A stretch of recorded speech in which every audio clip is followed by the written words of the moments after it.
Dewi Pohon dan Biku. Khotbah ini disampaikan oleh sang guru ketika sedang berdiam di stupa Agalawa tentang seorang biku.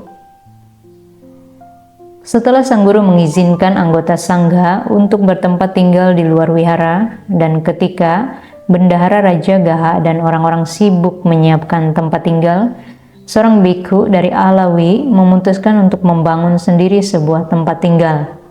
Dan setelah melihat sebuah pohon yang sesuai dengan kebutuhannya, ia pun mulai menebangnya. Kemudian, sesosok dewi yang terlahir kembali di pohon itu dan telah memiliki seorang anak bayi, muncul di hadapan biku itu sambil menimang anaknya yang memohon kepada biku ini agar tidak menebang pohon itu, dengan berkata, "Tuan, mohon jangan tebang rumah kami.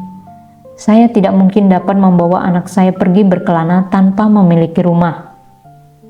Namun, biku ini berkata, "Saya tidak dapat lagi menemukan pohon seperti ini," dan tidak menghiraukan perkataannya.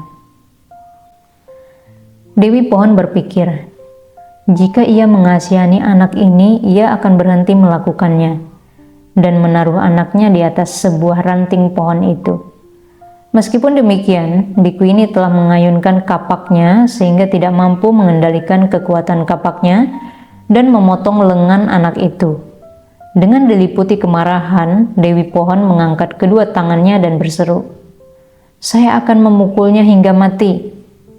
Namun pikiran ini seketika muncul dalam benaknya. Biku ini adalah seorang yang berbudi luhur. Jika saya membunuhnya, maka saya akan terlahir di alam neraka. Selain itu, jika dewa pohon lain melihat para biku menebang pohon, mereka maka akan berkata kepada diri sendiri, "Dewi pohon ini, si Anu dan si Anu ini membunuh seorang biku karena berbagai alasan, dan akan mengikuti perbuatan saya dan membunuh para biku lain. Di samping itu, biku ini memiliki seorang guru, oleh karena itu saya akan melaporkan masalah ini kepada gurunya." Setelah sedikit menurunkan tangannya, ia pergi menemui sang guru sambil meratap, dan setelah memberikan penghormatan kepada beliau, berdiri di satu sisi. Sang guru berkata, "Ada masalah apa, Dewi Pohon?" Dewi Pohon menjawab, "Bhante, siswa Anda melakukan hal ini dan itu terhadap saya. Saya sendiri sangat ingin membunuhnya, tetapi saya berpikir ini dan itu, sehingga tidak jadi membunuhnya, dan kemudian datang kemari." Setelah berkata demikian, ia menceritakan seluruh kejadian tersebut secara terperinci. Ketika sang guru mendengar kisahnya, beliau berkata kepadanya, "Bagus, bagus Dewi, kamu telah dapat bersabar, seperti sebuah kereta kuda kilat.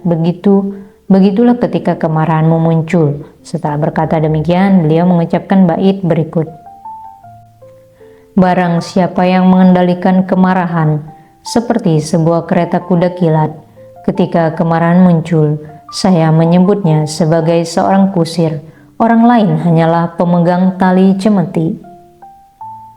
Pada akhir penyampaian khotbah ini, Dewi Pohon mencapai tingkat kesucian Sotapanna. Orang-orang yang berkumpul juga mendapatkan manfaat dari khotbah ini. Namun, setelah Dewi Pohon mencapai tingkat kesucian Sotapanna, ia berdiri sambil meratap. Sang guru bertanya kepadanya, "Ada masalah apa, Dewi Pohon?" "Bhante," ia menjawab, "rumah saya telah dihancurkan. Kini apa yang harus saya lakukan?"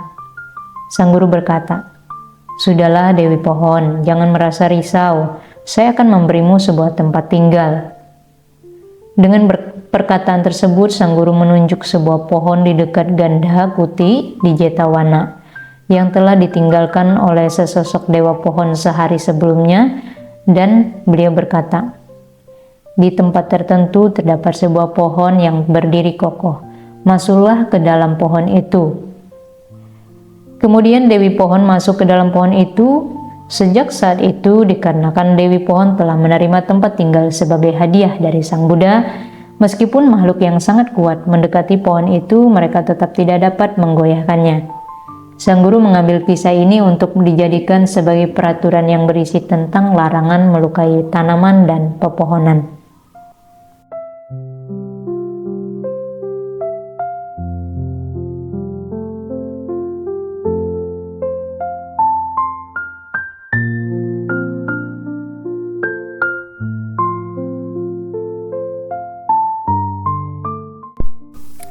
lelaki miskin dan putrinya.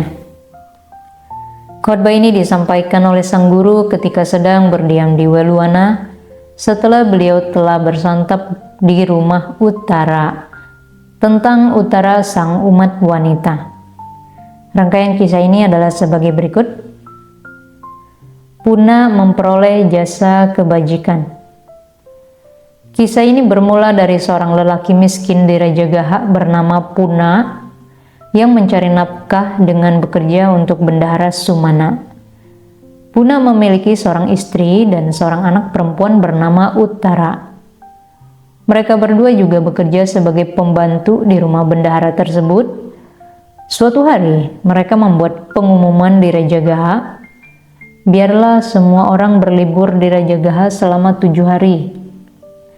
Bendahara Sumana mendengar pengumuman ini dan ketika Puna datang menemui dirinya pada keesokan harinya, ia memanggilnya, berkata kepadanya, "Pelayanku, para pelayan kami ingin berlibur. Apakah kamu akan berlibur atau tetap bekerja?"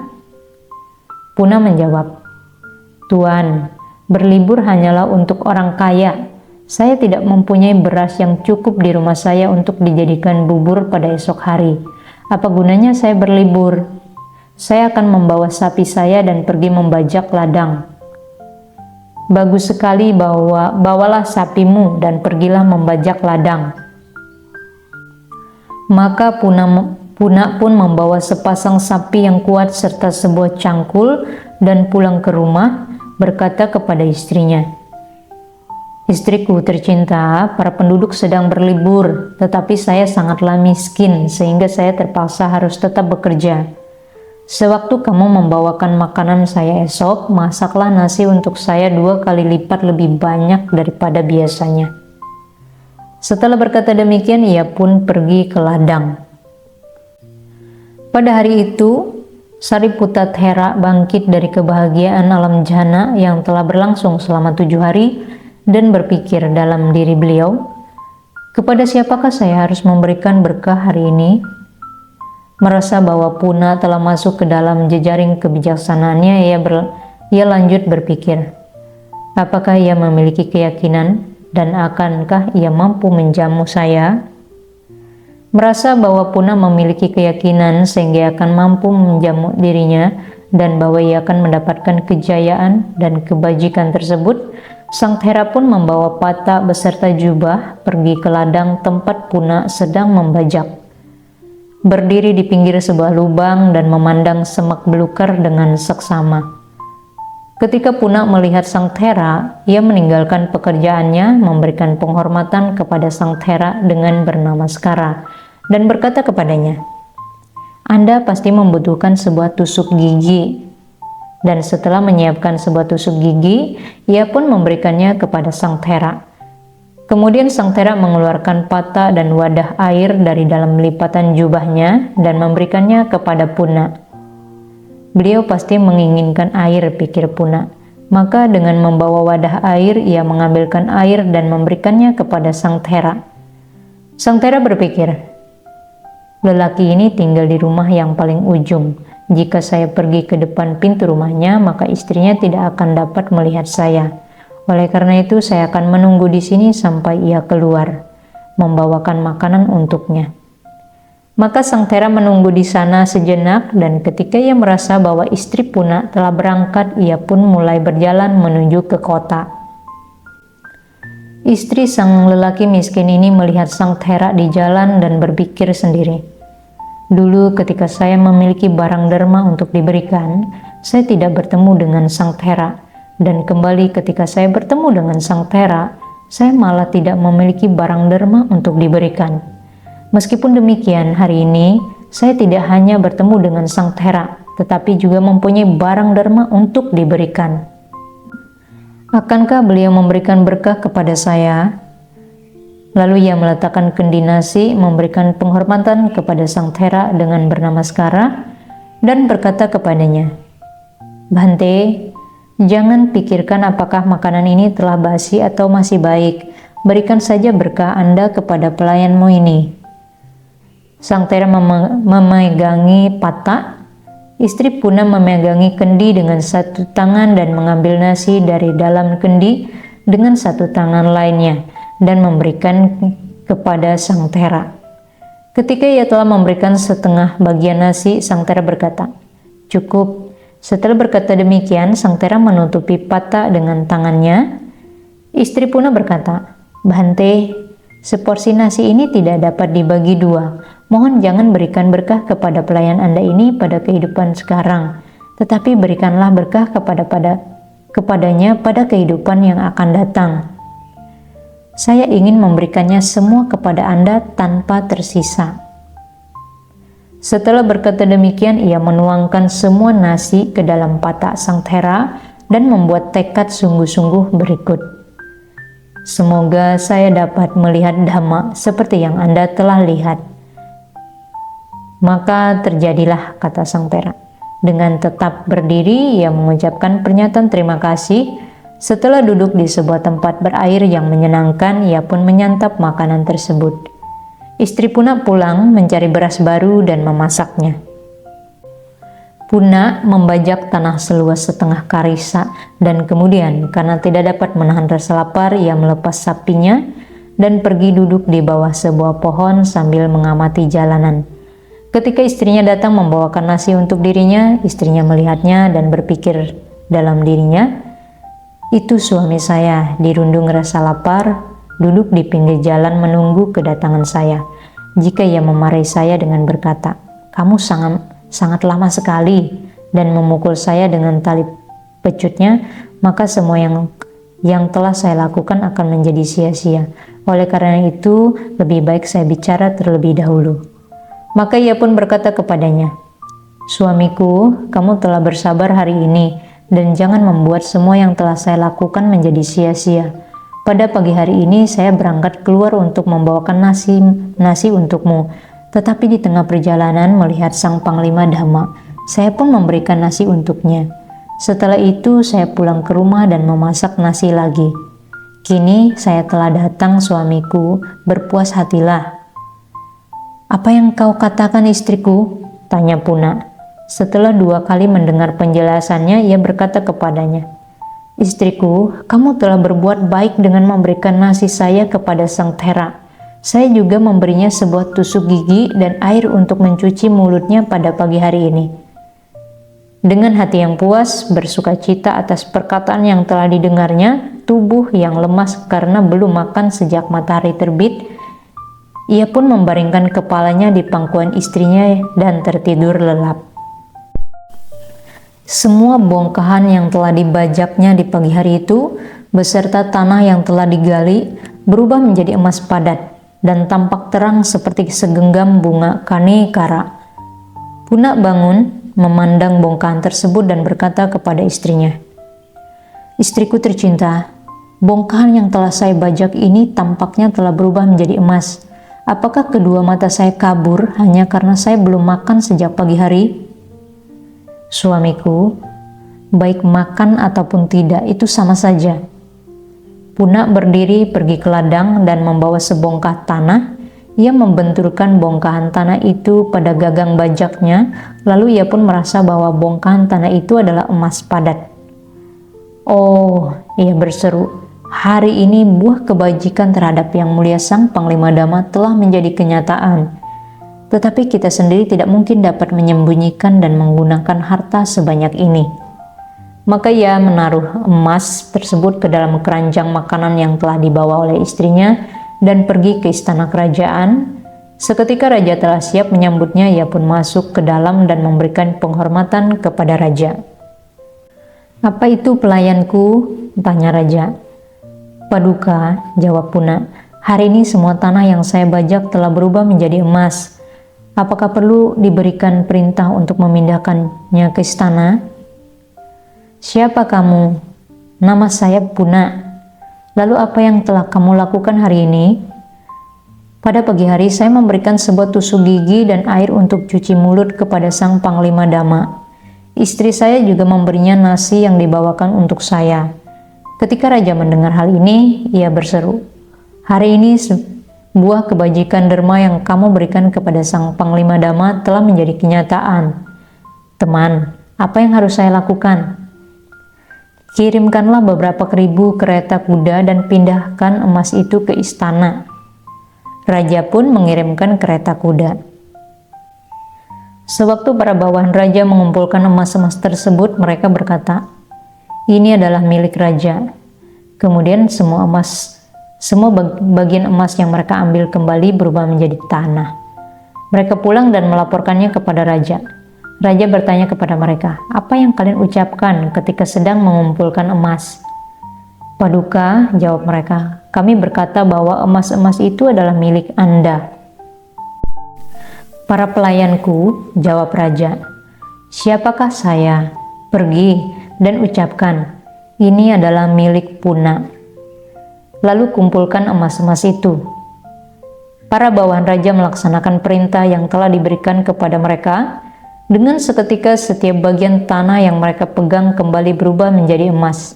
Mereka memindahkan emas-emas itu ke halaman istana dan menumpuknya menjadi satu tumpukan. Tumpukan tersebut mencapai tinggi 80 siku. Raja memerintahkan seluruh penduduk untuk berkumpul dan bertanya kepada mereka, "Apakah ada orang di kota ini yang memiliki emas sebanyak ini?" "Tidak ada, Paduka." "Apa yang harus diberikan untuknya?" "Gelar bendahara, Paduka." Raja berkata, "Biarlah ia menyandang nama bendahara Bahudhana." Maka raja memberikan payung bendahara kepadanya dan menghadiahkan semua harta itu untuknya. Lalu Puna berkata kepada raja, "Paduka, selama ini saya tinggal di rumah orang lain. Berikanlah sebuah tempat tinggal untuk saya." Raja pun menunjuk ke rumah bendahara terdahulu dan berkata, "Baik, lihatlah, kamu perhatikan semak belukar yang tumbuh di sana. Bersihkan semak belukar itu dan bangunlah sebuah rumah untuk dirimu sendiri di sana." Dalam beberapa hari Puna membangun sebuah rumahnya di tempat tersebut. Setelah rumah selesai dibangun, ia mengadakan pesta peresmian rumahnya dan pesta pelantikan dirinya sebagai bendahara. Dan selama 7 hari ia memberikan derma kepada para anggota sangga yang dipimpin oleh Sang Buddha. Dalam pernyataan terima kasih, Sang Guru menyampaikan khotbah Dhamma secara berurutan. Pada akhir penyampaian khotbahnya, Bendahara Puna dan istrinya serta Uttara putrinya, 3 orang seluruhnya mencapai tingkat kesucian Sotapanna. Hingga suatu ketika, Bendahara Raja Gaha memilih putri Bendahara Puna untuk dinikahkan dengan putranya. "Saya tidak akan menikahkan putri saya," kata Puna. Bendahara Raja Gaha berkata, "Jangan bersikap seperti ini. Selama ini kamu telah tinggal dekat dengan kami, dan kini kamu telah mencapai kekayaan dan kedudukan tinggi. Nikahkanlah putrimu dengan putra saya." Akan tetapi Puna berkata kepada dirinya sendiri, "Ia adalah seorang pengikut aliran sesat dan putri saya tidak dapat hidup tanpa Tiratana. Saya tidak akan menyerahkan putri saya kepadanya." Banyak pemuda bangsawan, bendahara, akuntan, dan pejabat tinggi lain berusaha membujuknya agar memikirkan kembali keputusannya itu dengan berkata, "Jangan memutus hubungan persahabatan dengan dirinya. Serahkanlah putrimu kepadanya." Pada akhirnya, ia menerima saran mereka dan saat hari bulan purnama Asalhi, ia menyerahkan putrinya. Uttara dan Sirima. Sejak hari Uttara pergi ke rumah suaminya, ia tidak lagi mendapat kesempatan untuk bertemu dengan seorang biku maupun bikuni, memberikan derma ataupun mendengarkan dhamma. Ketika 2,5 bulan telah berlalu, ia bertanya kepada para pelayan wanita yang melayaninya, "Berapa lama lagi musim hujan masih berlangsung?" "1/2 bulan, Nyonya." Maka Uttara mengirim pesan berikut kepada ayahnya, "Mengapa mereka memenjarakan saya seperti ini? Lebih baik saya dihina dan dianggap sebagai gadis biasa daripada dinikahkan kepada keluarga yang tidak berkeyakinan seperti keluarga ini. Sejak hari pertama saya memasuki rumah ini, saya tidak pernah melihat seorang biku pun atau mendapatkan kesempatan untuk melakukan sebuah kebajikan. Ketika ayahnya menerima pesan tersebut, ia mengungkapkan rasa tidak senang dengan berkata, "Oh, betapa malangnya putri saya." Dan ia mengirimkan 15.000 keping uang kepada putrinya beserta pesan berikut. Ada seorang pelacur di kota ini yang bernama Sirima. Ia menerima 1.000 keping uang untuk 1 malam. Dengan uang ini, bawalah dirinya ke dalam rumah suamimu dan jadikan ia sebagai istri kedua untuk suamimu. Lalu kamu pun dapat menggunakan waktumu untuk melakukan kebajikan. Maka Uttara memerintahkan untuk memanggil Sirima datang ke rumahnya dan berkata kepadanya, "Teman, ambil uang ini dan layani temanmu itu selama 2 minggu." "Baiklah," jawab Sirima, menyetujui tawaran tersebut. Lalu Uttara membawa Sirima menemui suaminya. Ketika suami Uttara melihat Sirima, ia bertanya, "Apa maksudnya ini?" Uttara menjawab, "Suamiku, selama 2 minggu ke depan, teman saya akan menjadi istrimu, sedangkan saya selama 2 minggu ke depan akan pergi memberikan derma dan mendengarkan dhamma." Sewaktu suami Uttara melihat Sirima yang sangat cantik, ia ingin memilikinya, dan ia pun segera menyetujui rencana tersebut dengan berkata, "Bagus sekali, semoga tercapai." Kemudian Uttara mengundang para anggota Sangga yang dipimpin oleh Sang Buddha dengan berkata, "Bhante, selama 2 minggu ke depan, mohon Anda berkenan makan di sini dan janganlah pergi ke tempat lain." Setelah mendapatkan persetujuan dari sang guru, ia bersukacita dan berkata kepada dirinya sendiri, "Mulai hari ini hingga perayaan Pawarana, saya memiliki kesempatan untuk melayani kebutuhan sang guru dan mendengarkan dhamma." Dan ia sibuk menyiapkan keperluan di dapur dengan berkata, "Masak bubur ini, buatkan kue itu." Esok adalah perayaan Pawarana, pikir suaminya saat ia sedang berdiri di depan jendela sambil melihat ke arah dapur. Apa yang sedang dilakukan oleh wanita bodoh ini? Ketika ia melihatnya sedang berjalan mondar-mandir untuk menyiapkan jamuan, tubuhnya yang bermandikan keringat dan berhamburan abu dan berlumuran arang dan asap jelanga, ia berpikir sendiri, "Ah, orang bodoh tidak menikmati kemewahan dan kenyamanan di tempat ini.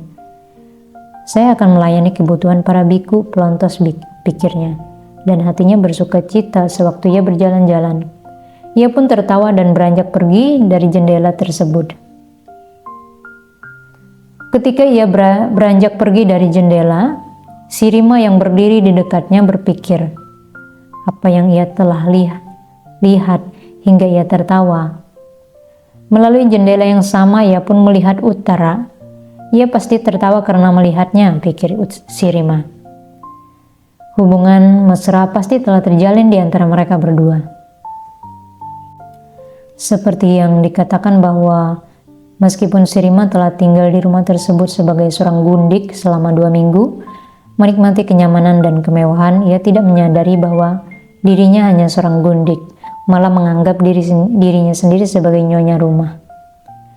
Sirima lantas menaruh dendam terhadap Uttara dan berkata kepada dirinya sendiri, "Saya akan membuat dirinya menderita." Maka setelah turun dari serambi istana, ia memasuki dapur dan seperginya ke tempat pembuatan kue, ia mengambil sedikit mentega cair yang sedang direbus dengan takaran 1 sendok dan pergi menghampiri Uttara. Uttara melihat kedatangannya dan berkata, "Teman, saya ini telah melayani saya dengan sangat baik. Dunia ini mungkin sempit dan alam Brahma mungkin rendah, tetapi kebaikan dari teman saya ini pasti sangatlah besar. Berkat bantuannya, saya dapat memiliki kesempatan untuk memberikan derma dan mendengarkan dhamma. Jika saya menaruh rasa benci terhadap dirinya, maka mentega cair ini akan membakar saya. Jika saya tidak menaruh rasa benci terhadap dirinya, maka semoga mentega cair ini tidak dapat membakar saya." Setelah berkata demikian, ia menyelimuti musuhnya itu dengan penuh cinta kasih. Ketika si Rima melemparkan mentega cair mendidih di atas kepalanya, mentega cair tersebut terasa seperti air dingin. "Sesendok mentega cair berikutnya akan terasa dingin," kata si Rima. Dan setelah ia mengisi kembali sendok tersebut, ia pergi menghampiri utara dengan membawa sesendok mentega cair yang kedua. Sewaktu para pelayan wanita utara melihatnya, mereka berusaha mengusirnya pergi dengan berteriak, "Enyahlah penjahat! Apa hak kamu melemparkan mentega cair mendidih di atas kepala nyonya kami?" Dan dengan mengerumuni setiap sisi dapur, mereka memukulinya dengan tangan dan menendangnya dan menghempaskan tubuhnya ke tanah. Utara, meskipun berusaha menghentikan mereka, tetap tidak mampu berbuat apa-apa. Hingga pada akhirnya, ia berdiri di depan si Rima, mengusir semua pelayan wanitanya dan menasehati si Rima dengan berkata, "Mengapa kamu melakukan perbuatan yang sangat keji?" Setelah berkata demikian, ia membasuh kedua kakinya dengan air panas dan mengoleskan minyak 100 kali suling untuknya. Kala itu si Rima menyadari bahwa ia sendiri hanyalah seorang gundik, dan ia lantas berpikir, "Saya telah melakukan perbuatan paling keji ketika saya melemparkan mentega cair di atas kepala wanita ini hanya karena tuan saya menertawainya. Sedangkan wanita ini bukannya memerintahkan para pelayannya untuk menangkap saya, malah mengusir mereka semua ketika mereka berusaha menghajar saya, dan kemudian membantu saya dengan semampunya. Jika saya tidak minta maaf kepadanya, maka kepala saya mungkin dapat terbelah menjadi 7 bagian." Dan si Rima pun langsung bersujud di kaki utara dan berkata kepadanya, "Mohon maafkanlah saya, Nyonya." Utara menjawab, "Saya adalah seorang anak perempuan dan ayah saya masih hidup. Jika ayah saya memaafkan kamu, maka saya juga akan memaafkan kamu." "Baiklah Nyonya, saya juga akan meminta maaf kepada ayah Anda, Bendahara Puna. Puna adalah ayah saya dalam roda kelahiran dan kematian berulang. Jika ayah saya di alam tanpa kelahiran dan kematian berulang memaafkan kamu, maka saya juga akan memaafkan kamu. Tetapi siapakah ayah Anda di alam tanpa kelahiran dan kematian berulang? Sang Buddha yang tercerahkan sempurna. Saya tidak menaruh kepercayaan padanya. Saya akan membuatmu melakukannya. Esok sang guru akan datang kemari bersama dengan para bikhu pengikutnya. Carilah barang derma sebanyak yang kamu mampu dan datanglah kemari meminta maaf kepada beliau." "Baiklah Nyonya," jawab si Rima. Dan setelah bangkit dari duduknya, ia pulang ke rumah dan memberikan perintah kepada 500 wanita pengikutnya untuk bersiap-siap mendampingi dirinya. Lalu ia menyiapkan berbagai jenis makanan keras dan saus, dan pada keesokan harinya dengan membawa makanan derma tersebut, ia pergi ke rumah utara. Karena tidak berani menaruh makanan dermanya ke dalam pata para anggota sangga yang dipimpin oleh Sang Buddha, ia pun berdiri sambil menunggu. Utara membawa semua barang dermanya dan membaginya secara layak. Dan pada akhir santapan, si Rima beserta para pengikutnya bersujud di kaki sang guru. Kemudian sang guru bertanya kepadanya, "Kejahatan apakah yang telah kamu perbuat?" "Bhante, kemarin saya melakukan ini dan itu. Akan tetapi teman saya hanya menyuruh para pelayan wanitanya untuk berhenti menghajar saya dan tidak dapat berbaikan dengan saya. Menyadari kebaikannya, saya pun meminta maaf kepadanya.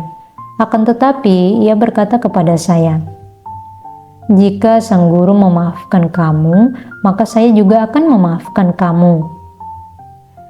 Utara, apakah ini benar?" "Ya Bhante, teman saya melempar mentega cair mendidih ke atas kepala saya." "Lalu pikiran apa yang kamu miliki?" "Bhante, Saya menyelimutinya dengan cinta kasih sambil berpikiran, dunia ini mungkin sempit dan alam Brahma mungkin rendah, tetapi kebaikan teman saya ini pasti sangatlah besar. Berkat bantuannya, saya dapat memiliki kesempatan untuk memberikan dharma dan mendengarkan dhamma. Jika saya menaruh rasa benci terhadapnya, maka mentega cair ini akan membakar saya. Jika saya tidak menaruh rasa benci terhadapnya, maka semoga mentega cair ini tidak dapat membakar saya. Sang guru berkata, "Bagus, bagus Uttara. Itu adalah jalan terbaik untuk mengatasi kemarahan. Kemarahan hendaknya ditaklukkan dengan kelembutan. Ia yang berucap hina dan fitnah dapat ditaklukkan oleh orang yang menghindari berucap hina dan fitnah. Seorang kikir yang keras kepala dapat ditaklukkan oleh seorang dermawan. Seorang pendusta dapat ditaklukkan oleh seorang yang berkata benar." Setelah berkata demikian, beliau mengucapkan bait berikut. Seseorang hendaknya menaklukkan kemarahan dengan kelembutan. Seseorang hendaknya menaklukkan perbuatan jahat dengan perbuatan baik. Seseorang hendaknya menaklukkan orang kikir dengan pemberian dharma dan menaklukkan pendusta dengan berkata benar.